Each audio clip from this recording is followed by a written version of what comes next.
কোরবানির পশু যিনি জবাই করবে তাকে জবাইয়ের পারিশ্রমিক দিবেন কিনা? দিবেনই।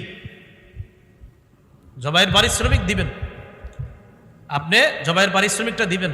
আমার বয়ান শুনে অনেকে হয়তো কমেন্ট করতে পারে যে হ্যাঁ মনে হয় এর জন্য কইছে। আমি আমার জিন্দিগিতে 2টা পশু করে করছি, মাত্র জবাই করছি জিন্দিগিতে 2টা পশু। তার মানে আমি আমার জন্য বলছি না, এটা অধিকার, এটা সঠিক কথা, তাই বলছি। কোরবানির পশু যিনি জবাই করবে তাকে পারিশ্রমিক দিবেন, এটা হাতের কষ্ট, এটা জবাই করা অনেক কষ্টের ব্যাপার।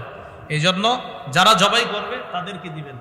আর জবাই করার পরে আপনার একদম ছোট্ট একটা নোট ওঠে, ছোট্ট 1.5-2 লাখ টাকার গরু আপনার কোনো মতে হুজুর জবাই করছে যিনি কষ্ট করে, আরে আস্তে একটা নতুন 200।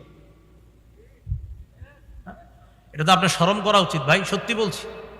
হ্যাঁ, আপনার শরম লজ্জা থাকা উচিত, এটা শরম লজ্জা থাকা উচিত।